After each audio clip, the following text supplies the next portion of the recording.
Привет на всички!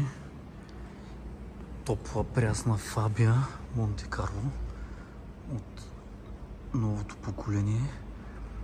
Червен металик с черни пианолак елементи.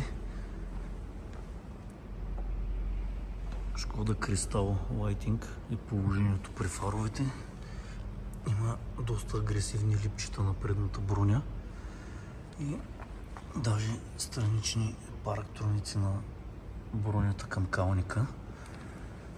Ето го и баджа.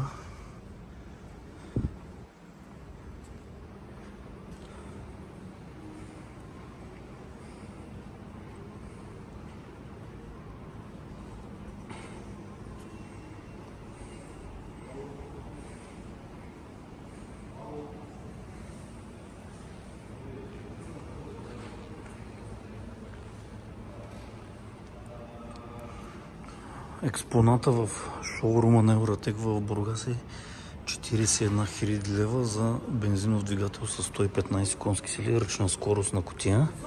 Ще започнем с задното пространство, като предната седалка е дръпната по мой размер за шофиране и има достатъчно място за пътниците отзад. Като естествено черният таван е доста добре като изпълнение. Има достатъчно място, пак казвам, за краката и седалката е с много добра дълбочина за комфортно седене, може да се види от самия клип. Съответно, както и се очаква, по вратите всичко е твърда пластмаса. Може да го видите. Няма абсолютно нищо меко, но за този клас това си е стандартно изпълнение. Два Type-C изхода за зареждане на телефони.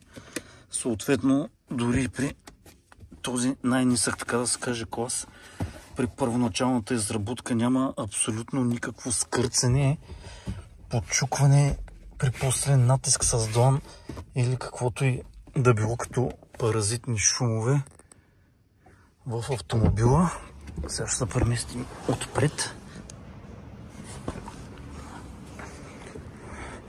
Колата е с заводски тонирани стъкла. Както се вижда, тарвана не е черен, а е червен. Имаме черен пианолак лип спойлер.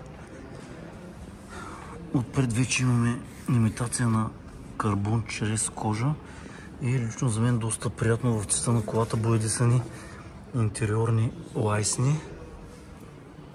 Това и седалките с новата разцветка за Монте Карло моделите, хромирани педали, без опора за почивка.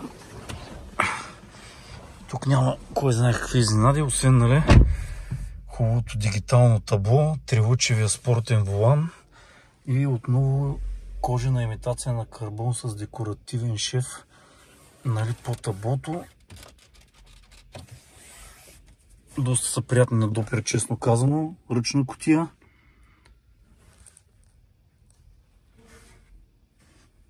Бутоните на климатика за управление.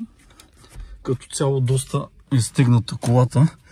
Преди малко разгледах доста по-подробно, така да се каже. Волана е двойно регулируем, мулти. Сега съм се качил в мразко реално погледното. Таблото няма абсолютно нищо меко.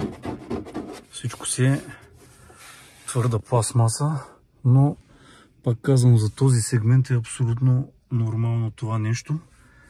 И най-хубавото от всичко е, че мирише на ново. Съответно. Това е от мен.